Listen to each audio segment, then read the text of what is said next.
Welcome to Conversations Live.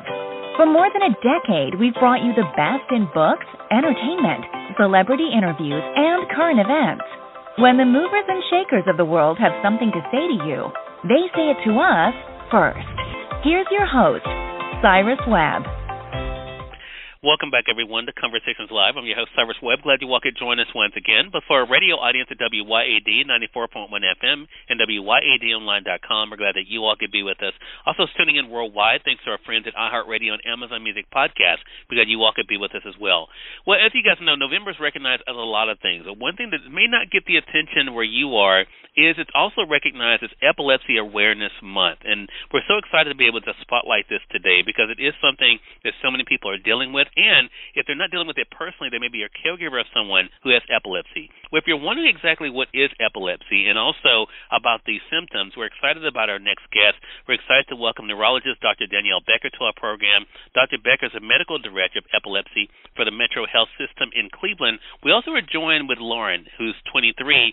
She also is someone who suffers with epilepsy, and her mother is joining us as well, Maryanne. We're going to talk to them not only about the treatment options that are now available, but also where you all can go for more information. Thanks to all of you for the time. Really do appreciate it. Thank you for having us. So, Dr. Becker, if you don't mind, I'm going to start with you because one of the questions I had when we first announced this segment is people may hear about epilepsy or someone being epileptic, but they're not exactly sure what that means. So what exactly is epilepsy? So epilepsy is a common neurological disorder. It actually impacts 1 in 26 people in the United States. And it's characterized by seizures. And seizures are caused by abnormal electrical activity in the brain.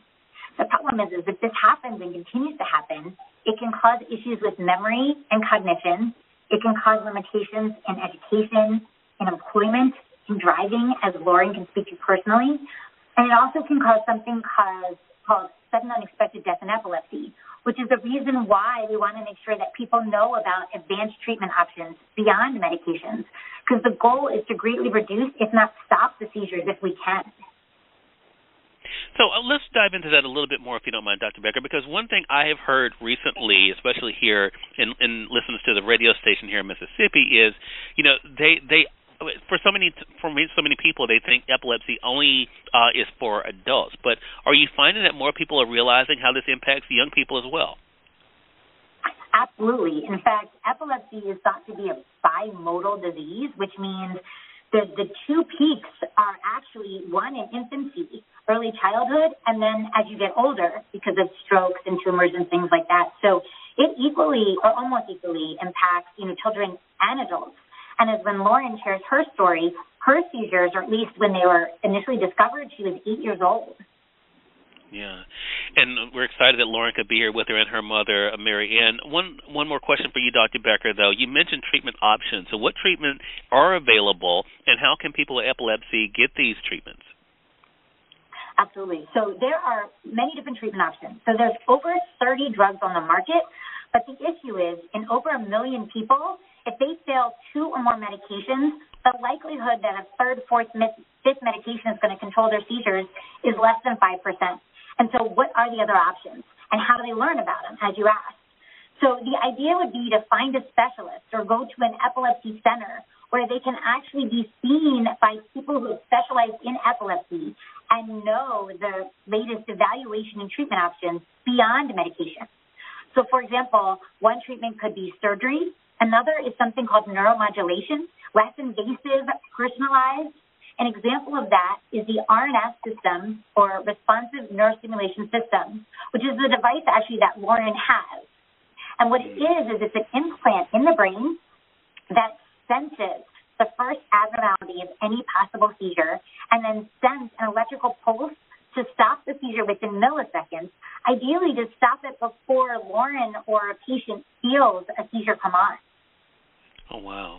That is so impressive. Lauren, thank you for being here and sharing your story. Tell us, if you don't mind, what kind of limitations have you experienced living with epilepsy? I have severe short-term memory loss, and because of that, I can't drive. It limits the type of jobs I could be successful at. I had a lot of difficulty in school. And I think that's something, Lauren, I'm so glad, again, that we can show people that this is something, as Dr. Becker mentioned, that started happening to you early in life. How hard was it for you to get advanced therapy options for yourself, Lauren? I'll take that one for her. Okay. It was difficult. It was difficult in the beginning. Lauren was on 4 different seizure medications, so she pretty much was extremely exhausted all day long. Was not really her quality of life was very poor until we met Dr. Becker, and I had asked questions of what can we do next. And she had suggested the RNS system, and we were lucky enough to find out that Lauren was the perfect candidate for the device. Maryanne, we're so glad that you could be here with us as well, because I was a caregiver for my grandmother for 9 years, and caregivers, a lot of times we don't get to hear from them to show our appreciation for them. So, again, we appreciate you. What advice do you have, Maryanne, when it comes to other caregivers, when it comes to encouraging them not only to push for treatment options, but also to be a voice for those in their lives that have epilepsy? Right. So as Dr. Becker said, it's important to find that doctor that specializes in seizures, and they know what the advanced treatments are. Ask your questions. Don't be afraid to be an advocate for your loved one.